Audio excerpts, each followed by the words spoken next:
At i-level up na nga natin yung ating mga waffles dahil gagawa tayo today ng ham and cheese na waffles. Siyempre, madali lang tong gawin and talaga namang, ay naku, nakakatakam siya, napakabango. So, wag na nating patagalin yan at simulan na natin. So, dito, meron akong 1 cup ng gatas. Pwede rin naman ng tubig, kaya lang syempre, mas masarap tsaka mas malambot kapag gatas. And then, maglalagay tayo dito ng 1/3 cup ng white sugar, 1/2 teaspoon ng salt, and then isang pirasong medium to large size na itlog. Vanilla extract para pampabango, tapos haluin na natin yan. Sabi nga nila, imekos-mekos na natin yan. Tapos, meron ako ditong 2 tablespoon ng room temperature na butter. Pwede rin naman ang 2 tablespoon na oil kung nagtitipid. At pag nahalo na nga natin, pwede na nating ilagay yung 1 cup ng all-purpose flour at 1 tablespoon ng baking powder. And then ulit, mekos-mekos ulit natin yan. Ang daming pinapauso ng mga kabataan ngayon. Tapos yan, makikita niyan habang inahalo nyo, meron pang matitirang lumps. Pero okay lang yun, huwag nyo ika-overmix. Kapag ka na-rest nyo yan ng mga 5 to 10 minutes, ay mawawala na rin yan. Tapos, kung sakaling gusto nyo magtimpla ng madami, tapos kung kailan lang may o-order, tsaka kayo magluluto, kunyari buong araw, pwede nyo tong timplahan ng marami, tapos yung matitira, ilagay nyo lang sa chiller. Okay na yun. Tapos, ayun na nga. Pag habang nire-rest natin ng nasa 5 to 10 minutes, yung ating pancake butter, nag-i-slice na ako dito ng cheese. Ang gagamitin ko dito ay quick melt na cheese. Pero pwede rin naman ang hindi kasi nga mabilis siyang mag-melt kapag nilagay natin sa waffle maker. Kaya kung nakikita nyo dun sa una, medyo tumutulas yung cheese natin. Pero kung hindi mangyayari yon kung sakaling hindi quick melt ang nilagay nyo. Tapos meron na rin ako ditong cook ham. Pwede nyo ring iluto ahead yung ham para make sure, pero hindi ko na ginagawa yon kasi mas malasa siya for me kung hindi. Cook ham na naman yun eh. Tapos ayun, naglagay na ako ng tigkakaunti lang, siguro to na nasa less than 1/4 cup ng ating pancake butter. Tapos ini-spread ko siya ng maayos dun sa waffle maker natin.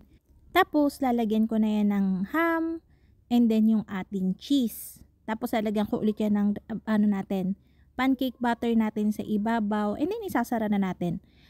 Iluluto natin to ng nasa 4 to 5 minutes para medyo crispy na yung natin labas. Pwede na kayong hindi maglagay kung ganito yung kagaya ng waffle maker nyo, yung gagamitin. Pwede na kayong hindi maglagay dun ng pahid ng oil or melted butter. Mas maganda yung kasi talagang mas magba-brown siya compare sa nagpahid kayo ng oil. Tapos ayan, pinapantay ko lang yung pagkaka-spread. Kung may tumutulas man, ano bang Tagalog ng tumutulas? Kung may umaapaw man na pancake butter, okay lang yan. Konti lang yung aapaw na yun kung sakali. Linisin nyo na lang para hindi siya mag-amoy sunog. Itong recipe natin na to ay yung soft waffle. Kapag crispy kasi, ang ginagamit doon, cake flour para malutong yung ating waffle. Pero ito, hindi nga to soft to. Para lang siyang talagang pancake. Tapos, ayan, after 4 to 5 minutes, ayan, hindi ko na naorasan ng eksakto, pero 4 to 5 minutes lang yan, promise.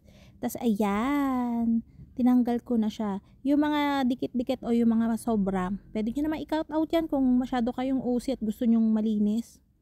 Tapos, ayun, dire-diretso na ulit ang salang. Continuous lang. Yung recipe natin na makakagawa ng nasa 7 piraso nitong malalaking to na nakakabusog. 1 piraso pa lang, busog ka na. Tapos, ayan, before serving, binabrushan ko yan ng melted butter. Tapos, kung gusto nyo, favorite ko to, maple syrup. Depende na. So, ayan, ang bango-bango nito, promise.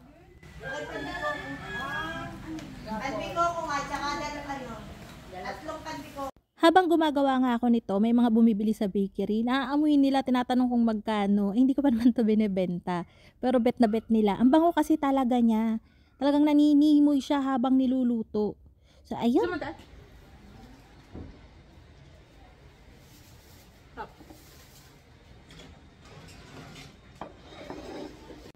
Panigurado nga ito'y bebenta kung may ham and cheese. Pero kung ayaw nyo naman ng ham and cheese at gusto nyo lang talaga ng pang-almusal, ay pwede namang wala. Ito yung testing natin kung wala. Pwede nyo yung pantayin. Pero ako mas gusto ko yung bilog-bilog ba. Yung parang hindi siya pantay. Parang medyo rustic yan. Gusto ko yung ganyan mga shape, yung mga ganyang kortehan.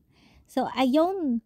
Sana ay magamit yung itong recipe na 'to pang negosyo. I-try niyo yung ham and cheese natin kasi talagang talong-palo talaga. Masarap siya. Puwede niyo rin lagyan yun ng mayonnaise or ketchup kung yun yung mga bet niyong lasahan, puwede naman. And yun na nga mga kalutong tinapay. Bye-bye.